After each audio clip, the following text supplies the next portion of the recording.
running short of words right now, but I cannot afford this because I have to speak. Thank you so much for all the love, for all the warmth. Thank you for accepting me.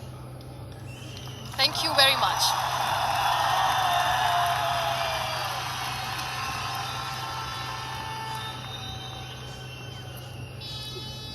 Well, I always start my talk with a disclaimer. And that disclaimer is that I've never claimed to be a motivational speaker. Yes, I do speak, but I feel more like a storyteller because wherever I go, I share a story with everyone. Well, it is a story of a woman whose perfectly imperfect life made her who and what she is today.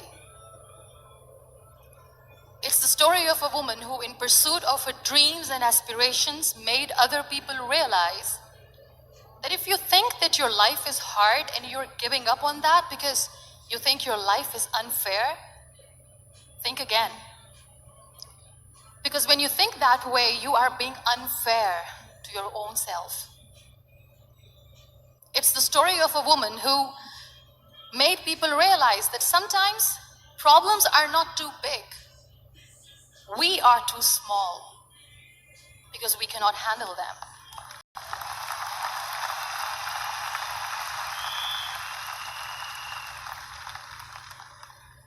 It is the story of a woman who with time realized the real happiness doesn't lie in success, money, fame. It lies within.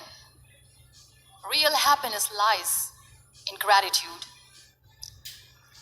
So I am here and I'm going to share the story of that woman. That is my story. The story of gratitude.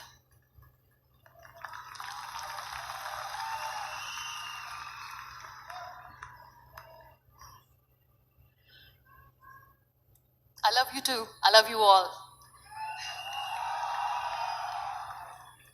I believe in the power of words. Many people speak before they think. But I know the value of words. The words can make you, break you, they can heal your soul, they can damage you forever. So I always try to use the positive words in my life wherever I go. They call it adversity, I call it opportunity. They call it weakness, I call it strength. They call me disabled, I call myself differently abled. They see my disability. They see my disability, I see my ability. There are some incidents that happen in your life, and those incidents are so strong that they change your DNA. Those incidents or accidents are so strong that they break you physically. They deform your body, but they transform your soul.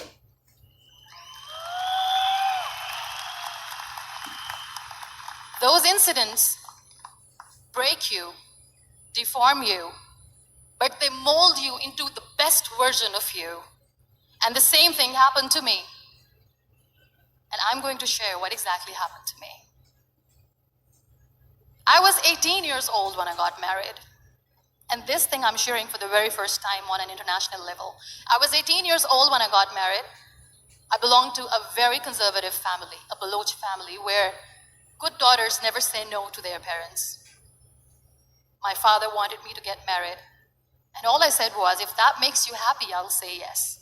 And of course, it was never a happy marriage. Just about after 2 years of getting married, about 9 years ago, I met a car accident. Somehow my husband fell asleep and the car fell in the ditch. He managed to jump out, saved himself. I'm happy for him. But I stayed inside the car and I sustained a lot of injuries. The list is a bit long. Don't get scared. I'm perfectly fine now. Radius ulna of my right arm were fractured. The wrist was fractured. Shoulder bone and collarbone were fractured. My whole rib cage got fractured. And because of the rib cage injury, lungs and liver were badly injured. I couldn't breathe. I lost urine and bowel control. That's why I have to wear the bag wherever I go. But that injury that changed me and my life completely as a person and my perception towards living my life was the spine injury. 3 vertebrae of my backbone were completely crushed, and I got paralyzed for the rest of my life. So this accident took place in a far-flung area in the outskirts of a very small province, Balochistan, where there was no first aid, no hospital, no ambulance. I was in the middle of nowhere in that toppled car. Many people came to rescue. They gave me CPR. They dragged me out of the car. And while they were dragging me out, I got the complete transection of my spinal cord. And now there was this debate going on. Should we keep it here? She's going to die. Where should we go? There is no ambulance. There was this 4-wheeler Jeep standing in the corner of the street. They said, put her in the back of the Jeep and take her to the hospital, which is 3 hours away from this place. And I still remember that bumpy ride. I was all broken. They threw me at the back of the Jeep and they rushed me to the hospital. That is where I realized that my half body was fractured and half was paralyzed. I finally ended up in a hospital where I stayed for 2.5 months. I underwent multiple surgeries. Doctors have put a lot of titanium in my arm. There's a lot of titanium at my back to fix my back. That's why people in Pakistan call me the Iron Lady of Pakistan.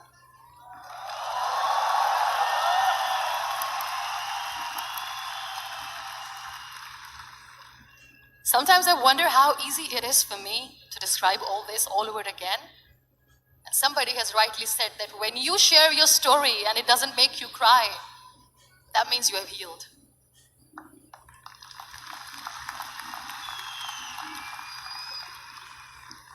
Those 2.5 months in the hospital were dreadful. I will not make up stories just to inspire you. I was at the verge of despair. One day, doctor came to me and he said, well, I heard that you wanted to be an artist, but you ended up being a housewife. I have a bad news for you. You won't be able to paint again because your wrist and your arm are so deformed, you won't be able to hold a pen again. And I stayed quiet. Next day, doctor came to me and said, your spine injury is so bad, you won't be able to walk again. I took a deep breath and I said, it's all right. The very next day, doctor came to me and said, because of your spine injury and the fixation that you have in your back, you won't be able to give birth to a child again. That day, I was devastated. I still remember, I asked my mother, why me? And that is where I started to question my existence. Why am I even alive? What's the point of living? I cannot walk, I cannot paint, fine. I cannot be a mother. And we have this thing in our heads being women that we are incomplete without having children.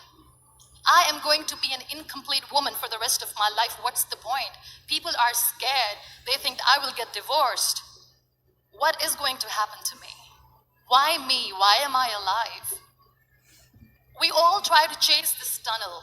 We all do this because we see light in the end of the tunnel, which keeps us going. My dear friends, in my situation, there was a tunnel that I had to roll on, but there was no light. And that is where I realized that the words have the power to heal the soul. My mother said to me, this too shall pass. God has a greater plan for you. I don't know what it is, but He surely has.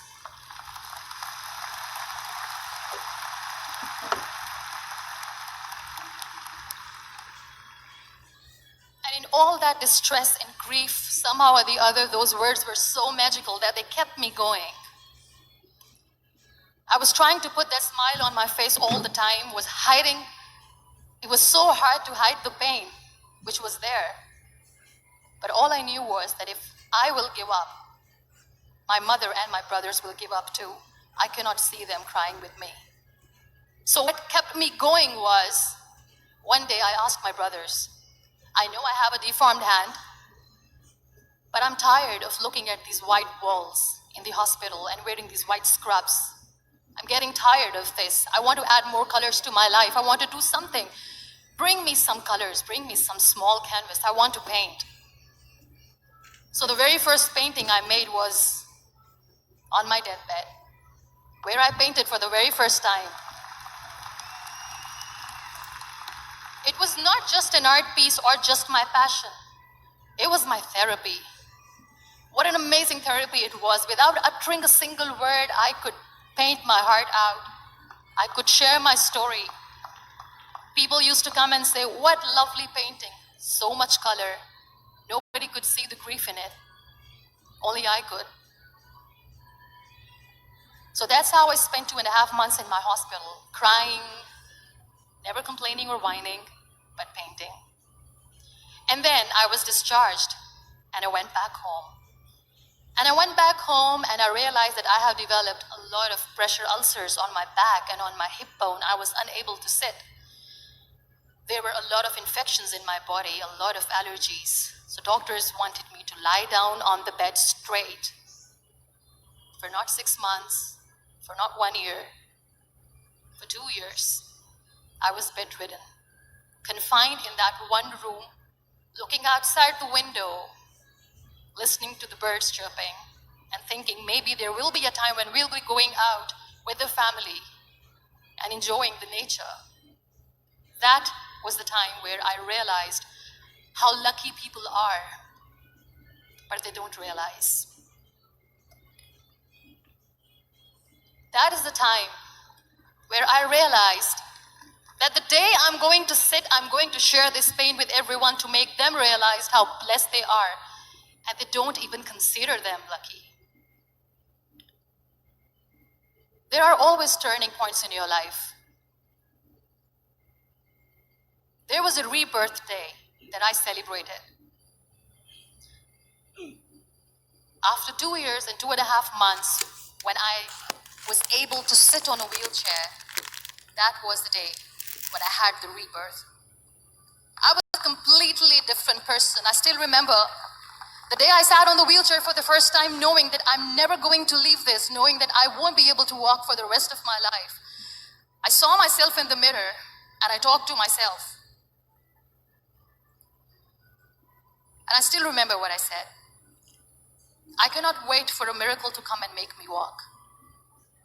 I cannot sit in the corner of the room crying, cribbing, and begging for mercy because nobody has time. So I have to accept myself the way I am. The sooner the better. So I applied the lip color for the first time.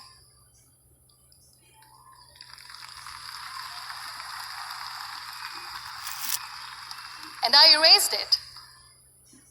And I cried. And I said, what am I doing? A person on a wheelchair should not do this.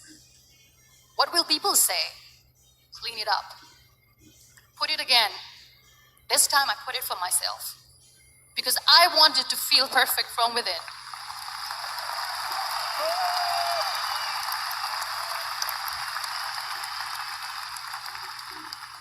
And that day I decided that I'm going to live life for myself.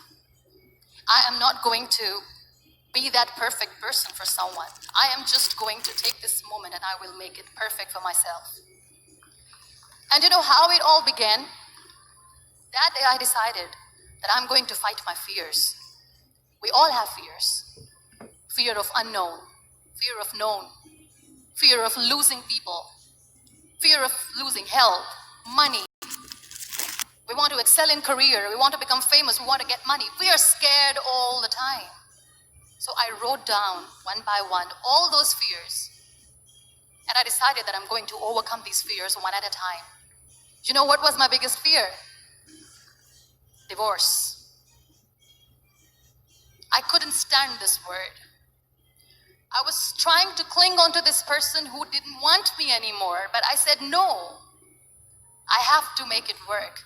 But the day I decided that this is nothing but my fear, I liberated myself by setting him free. And I made myself emotionally so strong that the day I got the news that he's getting married, I sent him a text that I'm so happy for you and I wish you all the best. And he knows that I pray for him today.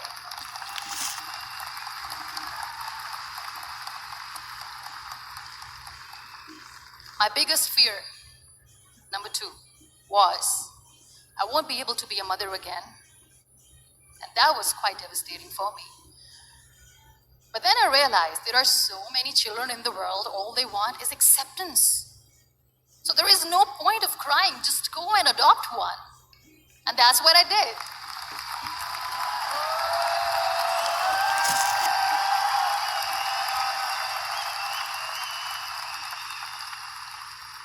I gave my name in different organizations, different orphanages. I didn't mention that I'm on a wheelchair, dying to have a child. So I just told them that this is Muniba Mazari and she wants to adopt a boy or girl, whatsoever, but I want to adopt a kid. And I waited patiently. 2 years later, I got this call from a very small city in Pakistan. I got a call and they said, "Are you Muniba Mazari?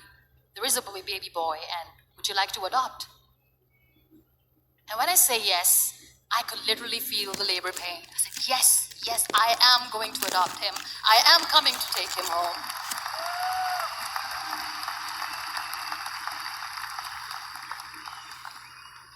And when I reached there, the man was sitting and he was looking at me from head to toe.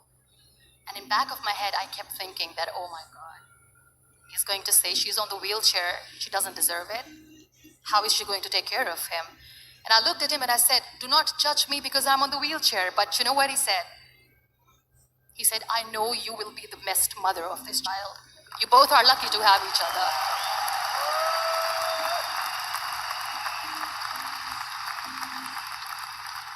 And that day, I was 2 days old, and today he's 6.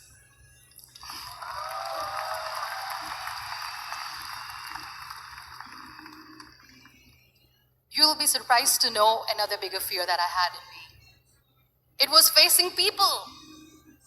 I used to hide myself from people. When I was on bed for 2 years, I used to keep the door closed. I used to pretend that I'm not going to meet anyone, tell them that I'm sleeping. You know why? Because I couldn't stand that sympathy that they had for me. They used to treat me like a patient. When I used to smile, they used to look at me and say that, "You're smiling, are you okay?" I was tired of this question being asked, "Are you sick?" Well, a lady yesterday at the airport asked me, "Are you sick?"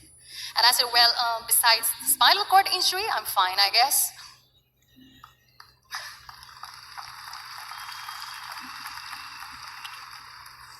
But those are really cute questions. They never used to feel cute when I was on the bed. So I used to hide myself from people, knowing that, oh my God, I'm not going to see that sympathy in their eyes. It's all right. And today I'm here speaking to all these amazing people because I have overcome the fear.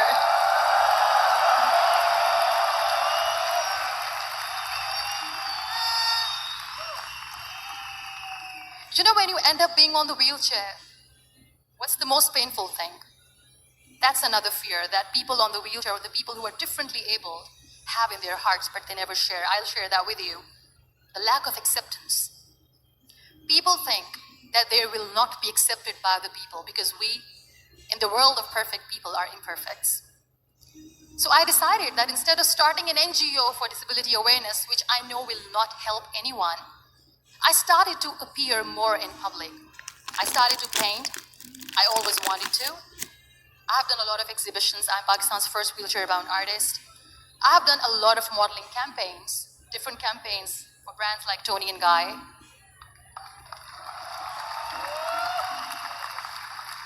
I have done some really funny, breaking the barriers kind of modeling. There was this one by the name Clown Town where I became a clown because I know that clowns have hearts too. And then I also decided that if I really want to make the difference, I am not going to let people use me for their polio campaigns where they will make you a victim at an emblem of misery and mercy and will say that, you know what, give polio drops to your children or they'll become like this girl. I decided that I'm going to join the national TV of Pakistan as an anchor person. And I've been doing a lot of shows for the last 3 years.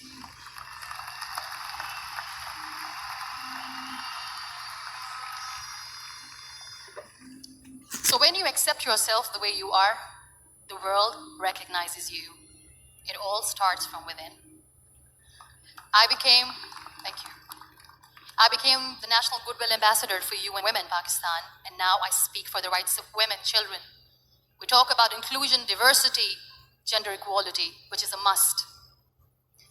I was featured in BBC 100 Women for 2015. I'm one of Forbes 30 under 30 for 2016. And it all didn't happen alone. You all are thriving in your careers. You have bigger dreams and aspirations in life. Always remember one thing. On the road to success, there is always we, not me. Do not think that you alone can achieve things. No. There is always another person who is standing behind you, maybe not coming on the forefront, but behind you, praying for you and supporting you. Never lose that person. Never.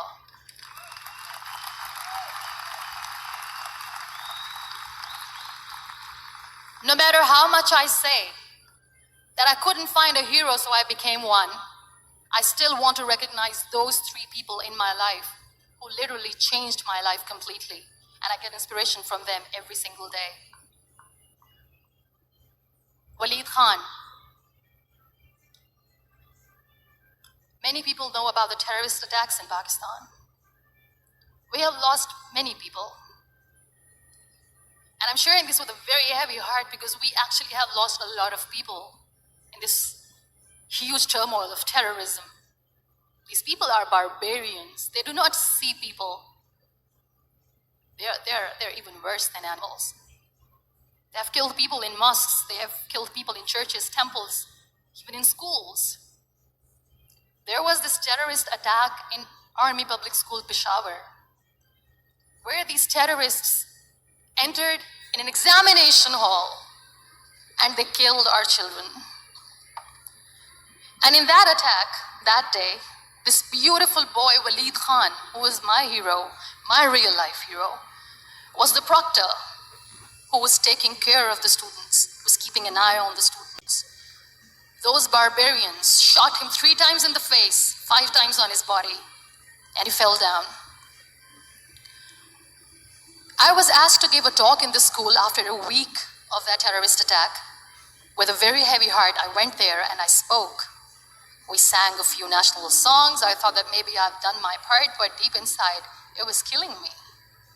I could see children injured. I could see children sitting on the wheelchairs, looking at me, wondering, what next? What was our fault? Just because we were here to give examination, we have been shot. So many people, so many children lost their friends. Their classrooms were empty. The next day they went to the classroom. So this kid, Waleed Khan, I was asked that he is in a hospital right now and you have to go and see him and motivate him and tell him that it's going to be okay. And when I saw Waleed Khan coming on the wheelchair for the first time in front of me, face was all deformed. His leg was fractured, his arm was fractured. He couldn't talk, he lost his teeth. He cannot sneeze, he cannot smell. He cannot eat. And I kept thinking, what should I say? That everything is going to be all right? No, nothing is all right. And while I was juggling with the words, what to say, what not to say, this beautiful child, Waleed Khan, came to me and he said, "Are you Muniba Mazari?" I said, "Yes." He said, "Baji, let's take a selfie."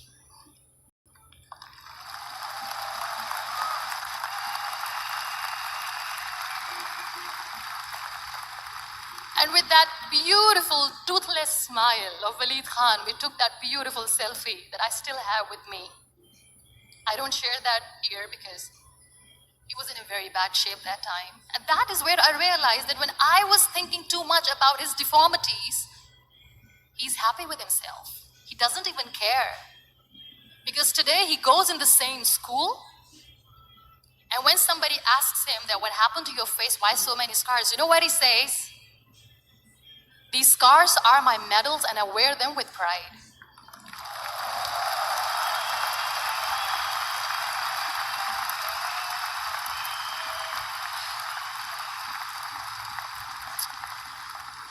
how beautifully he says the terrorists wanted me not to study. I am going to study. I will become a doctor one day. And this is my way of taking revenge from those terrorists. Another real life hero, of course, my son. His name is Nile, N-I-L-E, River Nile. I learned so much from this kid. The first and foremost thing is patience.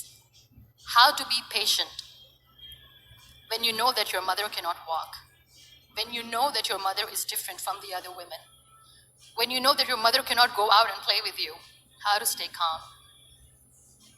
He loves football. And when we got the very first football, he was 4 years old. He was super excited. I still remember he came in the room and he said, "Mom, let's play football." And he kept the ball in my feet. And he said, "Let's kick it."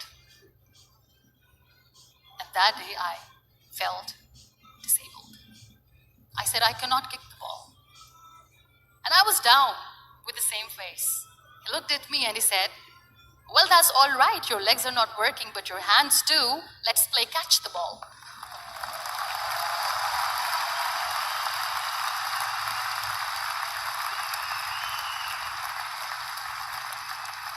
You know what? That day he made me realize that when you think your glass is half empty, come on, your glass is half full. It's all in here and here.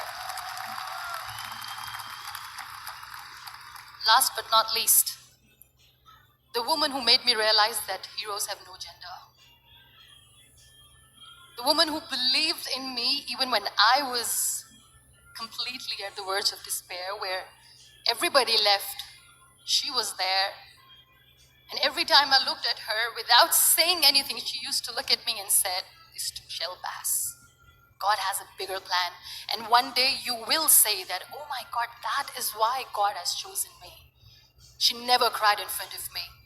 She's always said that there will be haters, there will be naysayers, there will be disbelievers, and then there will be you proving them wrong. My mother.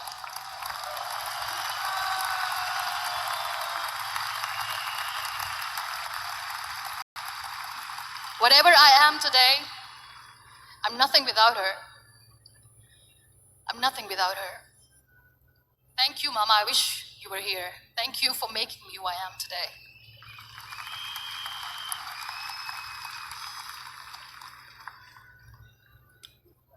You know what? We human beings have a problem. Out of many problems, there is one more, and this is a self-created one. We always expect ease from life. We have this amazing fantasy about life. This is how things should work. This is my plan. It should go as per my plan. If that doesn't happen, we give up. So my dear friends, let me tell you one thing. I never wanted to be on the wheelchair. Never thought of being on the wheelchair. I was always aspiring to do bigger things, but had no idea that for that I have to pay the price to be where I am today. It's a very heavy price. This life is a test and a trial, and tests are trials are never supposed to be easy. So when you're expecting ease from life, and life gives you lemons, then you make the lemonade, and then do not blame life for that, because you were expecting ease from a trial. Trials make you a stronger, better person. Life is a trial. Every time you realize that.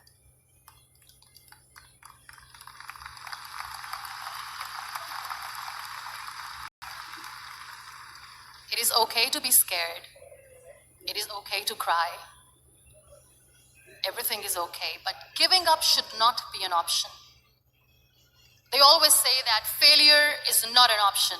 Failure should be an option, because when you fail, you get up, and then you fail, and then you get up, and that keeps you going. That's how humans are strong.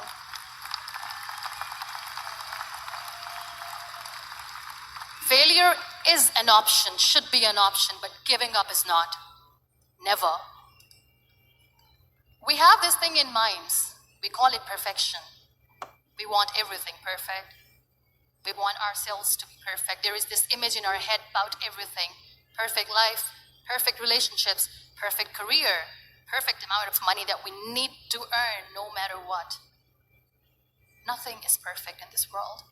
We all are perfectly imperfect, and that is perfectly all right. That's all right. We were sent here not to become the perfect people. Those people who tell you how to look perfect, even those people are imperfect. Trying to fight this fear of looking imperfect. I used to be perfect. I still remember. I got this compliment years ago when I used to walk. Oh my God, look at you. You're fair, you're tall, you're perfect. Look at me now.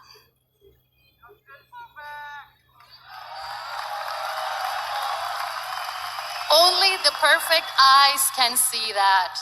Only the perfect eyes will see that. Only the perfect eyes will see that. So yes, in all those imperfections, you have to listen to your heart. You don't have to look good for people. You don't have to be perfect just because other people want you to be perfect.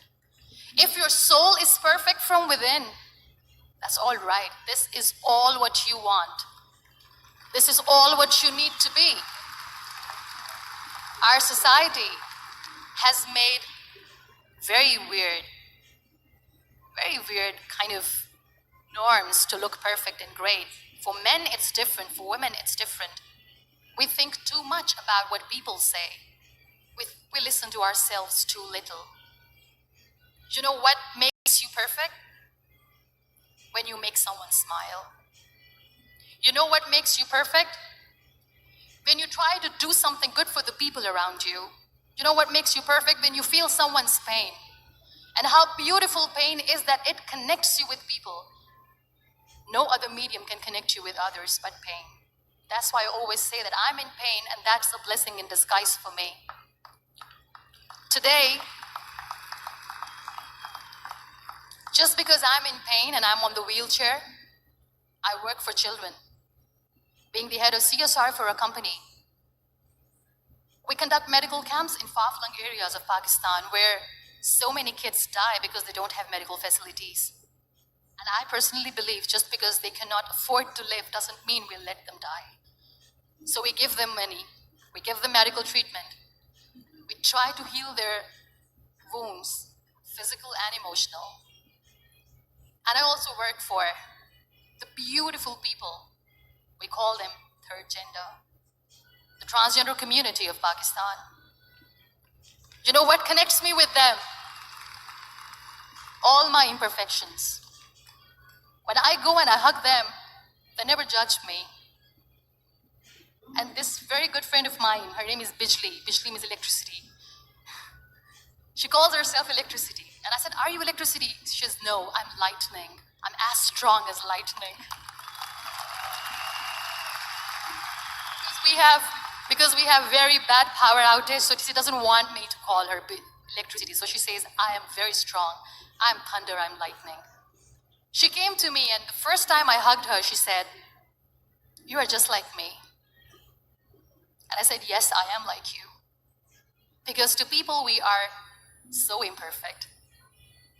So how beautiful these imperfections are, that because of these imperfections, you can connect with people. Then why are we all running after being perfect? What's the point?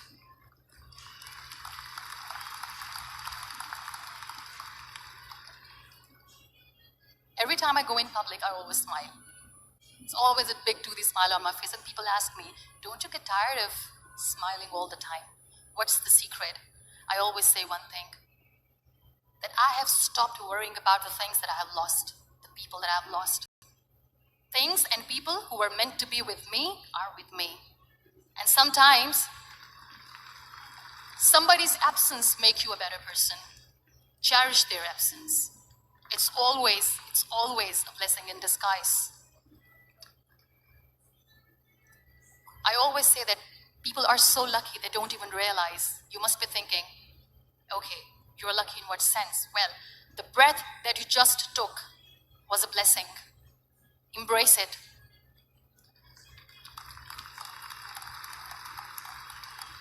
There are so many people in the world who are dreaming to live a life that you are living right now. You have no idea.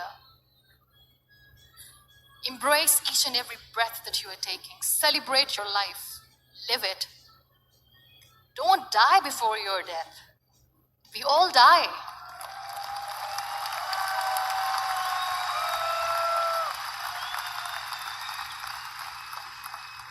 We live this one routine of a day for 75 years and we call it life. No, that's not life. If you're still thinking why you have been sent here, if you're still juggling with the concept of why you are here, you haven't lived yet. You work hard, you make money, you do it for yourself. That's not life. You go out, you seek for people who need your help, you make their lives better. You become that sponge which can absorb all the negativity, and you become that person who can emit beautiful, positive vibes. And when you realize that you have changed someone's life, and because of you, this person didn't give up, that is the day when you live. Always.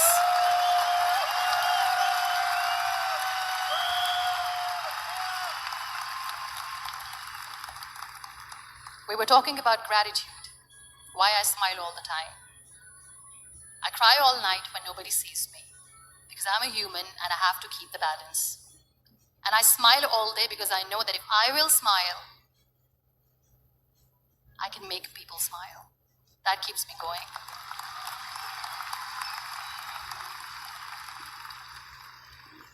Be grateful for what you have, and you will always, always end up having more. But if you'll cry and if you'll crib for the little things that you don't have or the things that you've lost, you will never ever have enough. Sometimes we are too busy thinking about the things that we don't have that we forget to cherish the blessings that we have. I'm not saying that I'm not healthy and that makes me unlucky. But yes, it is hard. It is hard when I say that I cannot walk. It is hard to say when I wear this bag. It hurts. But I have to keep going. Because never giving up is the way to live. Always.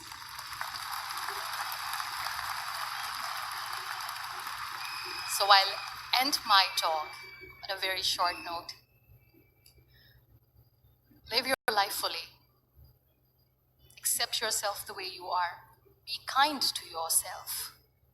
Be kind to yourself. I'll repeat, be kind to yourself, and only then you can be kind to others.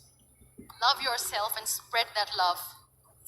Life will be hard. There will be turmoils, there will be trials, but that will only make you stronger. Never give up. The real happiness doesn't lie in money or success or fame. I have this all, I never wanted this. Real happiness lies in gratitude. So be grateful, be alive, and live every moment